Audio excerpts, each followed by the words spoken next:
నమస్తే, welcome to Suman TV. Hare Krishna. ప్రస్తుతం మనతో పాటు ప్రణవానంద ప్రభుజీ ఉన్నారు. ముంబైలోని గోవర్ధన్ ఇకో విలేజ్ ఆశ్రమంలో వారు సేవ చేస్తూ ఉంటారు. వివిధ మాధ్యమాల్లో వారు శ్రీకృష్ణ భగవానుడి గురించి, అలాగే మనందరికీ ఇన్స్పైరింగ్గా ఎన్నో మాటలు చెప్తూ ఉంటారు. ఇందులో భాగంగా వారు సుమన్ టీవీ స్టూడియోకి విచ్చేశారు. ఎన్నో విషయాలు వారి మాటల్లో విని తెలుసుకుందాం. హరే కృష్ణ ప్రభుజీ. హరే కృష్ణ. పరీక్షల సమయం వచ్చేసింది.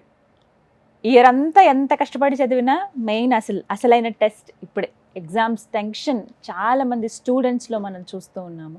Avira Women's Day special offer 50% off on IUI IVF valid till 8th March. అంటే బాగా చదివే వాళ్ళు కూడానండి ఎగ్జామ్ టైంలో ఏదో ఒక తెలియని టెన్షన్ వచ్చేస్తుంది. అమ్మో, మనం అనుకున్నది వస్తుందో రాదో, ఆ క్వశ్చన్ మనం ఆన్సర్ సరిగ్గా ఇవ్వగలమో. కొంతమందికి అయితే ఎగ్జామ్ అని అనగానే ఫీవర్ వచ్చేస్తుంటుంది చాలామంది పిల్లలకి. పేరెంట్స్కి ఇది పెద్ద ప్రాబ్లం అయిపోయింది, పిల్లల కన్నా కూడా. అంటే వీటన్నిటిని ఇప్పుడున్న ఈ డిస్ట్రాక్షన్స్ కావచ్చు, ఇప్పుడే క్రికెట్ మ్యాచ్లు అన్నీ స్టార్ట్ అవుతాయి, ఇప్పుడే కొత్త కొత్త సినిమాలు రిలీజ్ అవుతాయి, ఇప్పుడిప్పుడే అన్ని వింతలు విశేషాలన్నీ కనిపిస్తాయి. సో వీటన్నిటినీ పక్కన పెట్టి మన చదువు మీద, చేసే పని మీద శ్రద్ధ ఎలా పెట్టగలగాలి? మీరు ఎగ్జామ్స్ గురించి ప్రశ్న అడుగుతుంటే నాకు మేము చదువుకున్న సమయం అంతా గుర్తొస్తుంది అనమాట. అవునా? మేము ఇంజనీరింగ్లో క్లాస్ ఎగ్జామ్ హాల్ లోపలికి వెళ్ళే ముందు వరకు ఆ పుస్తకం ఇలా ఇలా చదువుకొని అలా ఒక అడుగు లోపలేసి పుస్తకం బయట పెట్టి వెళ్ళేవాళ్ళం అనమాట. అంతే అంతే. కాబట్టి అది ఒక ప్రపంచం అనుకోండి అసలు ఎగ్జామ్స్ అంటే. మాకు కూడా భయమే ఎగ్జామ్ అంటే. కాబట్టి మన ప్రధానమంత్రి గారు పరీక్ష పే చర్చ అనే ఒక ప్రోగ్రామ్ చేశారు. నేను కూడా విన్నాను. నాకు చాలా ఇన్స్పైరింగ్ అనిపించింది. ఎవరైతే చూడలేదో తప్పకుండా వినండి, పిల్లలందరూ తప్పకుండా వినాలి. నిజంగా చాలా మెచ్యూర్గా ఆయన చాలా విషయాలు ప్రజెంట్ చేశారనమాట. నిజంగా ఒక చిన్న పిల్లల గురించి కూడా ఆలోచిస్తున్నారు అనేది చాలా గొప్ప విషయం అని చెప్పాలి, నిజంగా చెప్పాలి అంటే. అయితే పరీక్ష అనేది ఇట్ ఈస్ ఇన్ఎవిటబుల్ జీవితంలో. ఎలా అయితే స్కూల్లో పరీక్ష ఉంటుందో ప్రతి ఒక్కళ్ళ జీవితంలో కూడా మాటికి పరీక్ష వస్తూనే ఉంటుంది. డైలీ స్లిప్ టెస్ట్లు అంటారు, తర్వాత యూనిట్ టెస్ట్లు అంటారు, తర్వాత క్వార్టర్లీ, హాఫ్ ఇయర్లీ, ఫైనల్. అలానే మన జీవితంలో కూడా పరీక్షలు వస్తూ ఉంటాయి.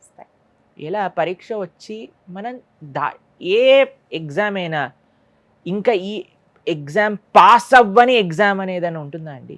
మన కష్టం బట్టి ఉంటుంది మనం పాస్ అవుతామా, ఉత్తీర్ణులు అవుతామా అని. ఏ ప్రశ్నలు తయారు చేసేవాడు అందరూ ఫెయిల్ అయిపోవాలి అని తయారు చేయరు.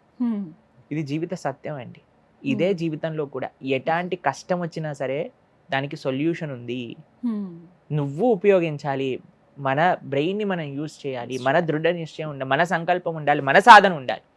అన్నిటికంటే పెద్ద టెస్ట్ ఏంటో తెలుసా? డెత్, చనిపోయే క్షణం. ఆ క్షణం మనకి ఏం గుర్తొస్తుంది, మనకి ఏ డిజైర్స్ ఉన్నాయి, అది అన్నిటికంటే పెద్దదన్నమాట. కాబట్టి మన జీవితాంతం చేసే సాధన ఆ రోజుకి మనకి ఫలితాన్ని ఇస్తుంది అనమాట. కాబట్టి మనకి ఎగ్జామ్ అంటే మేము ఈ విషయాల్ని అంత దృఢంగా చెప్పలేము. ఎందుకో తెలుసా అండి, మేము కూడా ఫస్ట్ నుంచి చదువుకునే వాళ్ళం కాదనమాట. లాస్ట్ మూమెంట్లో చదువుకునే వ్యక్తిత్వం కలవాళ్ళం. కాబట్టి ముందే చెప్తున్నాను, నేను మీకు మంచి అడ్వైజ్ ఇస్తున్నా. మేమైతే ఫాలో అవ్వకపోయినా సరే మీకు చెప్తున్నాను అనమాట. కానీ ఫస్ట్ నుంచి చదువుకోవాలి అని, అది చాలా మంచి విషయం. మనకి లాస్ట్ మూమెంట్లో యాంగ్జైటీ, స్ట్రెస్ ఇవన్నీ రాకుండా ఉండడానికి కోసమే. కానీ ఎలాగలాగా చదివేసేయండి, డోంట్ టేక్ ఎనీ స్ట్రెస్. ఎందుకంటే ఇది మాకు చెప్పేవాళ్ళు ఏం చెప్పేవాళ్ళు తెలుసా అండి, 10th చాలా చదువుకో, బాగా రాసేసే బోర్డ్ ఎగ్జామ్స్, ఇంకా మొత్తం హ్యాపీగా ఉండొచ్చు అని. దాని తర్వాత మళ్ళీ ఇంటర్ బోర్డ్ ఎగ్జామ్స్, దాని తర్వాత సెకండ్ ఇయర్ బోర్డ్ ఎగ్జామ్స్, దాని తర్వాత ఇంజనీరింగ్ ఎంట్రన్స్ టెస్ట్, దాని తర్వాత ఇంజనీరింగ్లో అయితే ప్రతి సెమిస్టర్, దాని తర్వాత ప్లేస్మెంట్, అవి ఇవి అని. జీవితంలో పరీక్షలు ఆగవు, మీరు దాన్ని డైజెస్ట్ చేసుకోవాలి. నా జీవితం పరీక్షలతో నిండి. కాబట్టి we just have to digest this fact. దాని స్ట్రెస్ ఏ విధంగా తీసుకోవాలి అంటే, it should be an healthy competition అని. మాకు చాలా గుర్తుంది, మా క్లాస్లో ఒకసారి ఎగ్జామ్ పేపర్స్ రిజల్ట్ అనౌన్స్ చేస్తున్నారనమాట.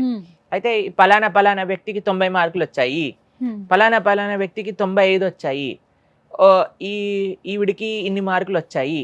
లాస్ట్కి హైయెస్ట్ క్లాస్ టాపర్ 99.5 మార్క్స్ వచ్చాయనగానే ఒక ఆవిడ ఏడవటం ప్రారంభం చేసింది అనమాట.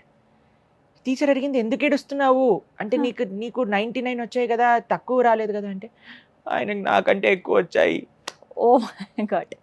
ఇంకా గుర్తుంది మాకు, వేరే వాళ్ళకి ఎక్కువ మార్కులు వచ్చాయని బాధపడారన్నమాట.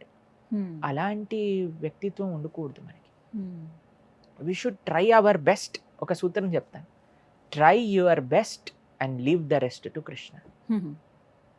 ఈ రెండు మనకు అవసరం. అందుకే కదండి ఎగ్జామ్లు అవే ముందు అందరూ గుళ్ళకి హాల్ టికెట్లు పెన్నులు తీసుకొని పూజ చేయించి, ఆ పూజ చేయించిన హాల్ టికెట్ పెన్ను పట్టుకొని వెళ్తూ ఉన్నాం. మేము కూడా అలా చేసాం అనమాట. కాబట్టి మనకి try your best, work hard. మీరు అందరు డిస్ట్రాక్షన్స్ ఇప్పుడు చూడండి, కొద్దిసేపు మనం టాలరేట్ చేసుకోవాలి. ఆ డిస్ట్రాక్షన్ టాలరేట్ చేసుకుంటేనే you should think about the higher reality. ఇప్పుడు నేను ఎగ్జామ్ పాస్ అయ్యి మంచి మార్కులు తెచ్చుకుంటే ఎంత మంచి ఫ్యూచర్ మనకు ఉంటుంది, పేరెంట్స్కి ఎంత గౌరవం. మనం ఫస్ట్ యాంగ్జైటీ ఫ్రీగా ఉంటాం. అదే ఫెయిల్ అయిపోయారనుకోండి, తక్కువ మార్కులు వచ్చాయనుకో, మళ్ళీ ఇంప్రూవ్మెంట్స్ రాసుకోవాలి, మళ్ళీ ఎరియర్ రాసుకోవాలి, అవి ఇవి ఎంత పెద్ద తతంగం. కాబట్టి let us all study nicely. కొద్దిసేపు టాలరేట్ చేసుకొని, మనకి చెప్తారు ప్రభుజీ ఎక్కర్లేని డిస్ట్రాక్షన్స్ మీరు అన్నట్టుగా అప్పుడే వస్తాయని. అది పరీక్షకే పరీక్ష. అవునండి. కాబట్టి ప్రతి క్షణం పరీక్షనే అండి మన జీవితంలో. కానీ ఒక విషయం చెప్తానండి, మార్కులు తక్కువ వస్తే జీవితంలో మీరు ఫెయిల్ అయిపోయినట్టు కాదు, ఎగ్జామ్లో ఫెయిల్ అయ్యారు అంతే, గుర్తుపెట్టుకోండి. పేరెంట్స్ కూడా ఎంత ప్రెషర్ ఇచ్చేస్తున్నారంటే, మార్కులు పోతే ఇంకా జీవితంలో వాడు దేనికి పనికిరాని వ్యక్తిగా వాళ్ళని పోర్ట్రే చేస్తున్నారు. అవును. అప్పుడు పిల్లలందరూ కూడా ఆత్మహత్య తీసుకునే అంత Comparisons. దూరానికి వెళ్ళిపోతున్నారు. కాబట్టి పెద్దలకి ఒక విషయం చెప్తున్నాను, కంపారిజన్స్ చేయకండి. మీరు ఒక ఇలా అన్నాను అనుకోండి, నేను ఏనుగు రోజుకి ఇంత తిరుగుతుంది నువ్వెందుకు తినట్లేదు అని అంటే ఏం కంపారిజన్ అండి? చేప ఎంత ఫాస్ట్గా సముద్రంలో ఈదుతుంది, చిరుతపులు ఎందుకు ఈదట్లేదు అని అంటే ఏం కంపారిజన్ అండి? దాని తత్వం వేరు, దీని తత్వం వేరు. అవును. కానీ మనము ఒక ఎగ్జామ్ అనే వ్యవస్థ ఎలా తయారు చేసేసామంటే, ఏనుగైనా చిరుతపులైనా పామైనా ఒక పక్షి అయినా అందరూ ఒకటే పరీక్ష రాయాలన్నమాట. అది ప్రపంచ విధానం. రెండు ఉన్నాయి, కష్టపడి చదువుకోనైనా అవ్వాలి, లేదా విధానమైనా చేంజ్ చేయాలి. విధానం చేంజ్ చేసే శక్తి మన దగ్గర లేదు కాబట్టి కష్టపడి చదువుకోవాల్సింది. కానీ పేరెంట్స్ అనవసరంగా స్ట్రెస్, ఇదే పరమార్థం, జీవిత లక్ష్యం ఎగ్జామ్లో ఉత్తీర్ణత అవ్వటము, అలా కాదండి. మీ పిల్లల్ని ఎంకరేజ్ చేయండి. What ever they want to do, what ever they wish to do whole heartedly, వాళ్ళ టాలెంట్స్ని మీరు రికగ్నైజ్ చేయండి. దాన్ని మనం ఇప్పుడు మా సమయంలో అయితే డాక్టరా ఇంజనీరా రెండే ఉండేవి. కానీ ఇప్పుడు నేను మాట్లాడితే ఒకళ్ళు ఫోటోగ్రఫీ చేస్తా అంటారు, ఒకళ్ళు సిఏ చేస్తా అంటారు, కొంతమంది సివిల్స్కి రాస్తా అంటారు, కొంతమంది మేనేజ్మెంట్ చేస్తా అంటారు, కొంతమంది కుకింగ్ చేస్తా అంటారు. కాబట్టి parents are also understanding and they are also train. కానీ ఒక విషయం చెప్తానండి, చాలామంది పేరెంట్స్ యొక్క భయం ఏంటో తెలుసా? ప్రభుజీ వీడిలా చేయాలనుకుంటున్నారు కానీ ఎలా, ఒకవేళ అది అవ్వకపోతే ఎలా? కానీ నిజంగా ఆ తల్లిదండ్రుల నుంచి కూడా మనం ఆలోచించాల్సిన విషయమే కదండి. వాళ్ళు ఎందుకోసం బాధపడుతున్నారు? పిల్లలు బాగుండాలి చిట్ట చివరికి. మన పైన మనకు కాన్ఫిడెన్స్ ఉండొచ్చు, కానీ తల్లిదండ్రుల గురించి కూడా ఆలోచించాలి కదా. సో నేను చెప్పేది ఏంటంటే, basic proper professional education finish చేయండి ఏదో ఒక విధంగా, కష్టపడో. ఇలా మాకు చిన్నప్పుడు కొన్ని మెడిసిన్స్ కానీ లేదా కొన్ని ఇష్టం ఉండేవి కాదనమాట. అప్పుడు ముక్కు మూసుకొని అని తాగేసేవాళ్ళం అన్నమాట. అలా ఏ డిగ్రీ గ్రాడ్యుయేషన్ అయ్యేంత వరకు ముక్కు మూసుకొని మెడిసిన్లా వేసేసుకోండి. ఫైనల్గా అది మంచిగా చేస్తుంది కదా. దాని తర్వాత what ever you want to do it and prove to your parents, they will be happy. If not, you have a backup. Minimum ఆ డిగ్రీ ఉండాలి. కాబట్టి చదువుకోవడానికి ప్రయత్నం చేయండి మంచిగా, శ్రద్ధగా. కానీ ఆత్మహత్య, ఇంత పెద్ద పెద్ద డిసిజన్స్ తీసుకునే అంత దూరం వరకు వెళ్ళకండి. Take it very seriously but not so seriously. కాబట్టి ఎలా అయితే ఒక ఎగ్జామ్లో ఫెయిల్ అయితే మళ్ళీ మనం రాసుకోవచ్చు, ఎగ్జామ్లో తక్కువ మార్కులు వస్తే ఎలా అయితే మనం ఇంప్రూవ్మెంట్ చేసుకోవచ్చు, అలానే మన జీవితం కూడా.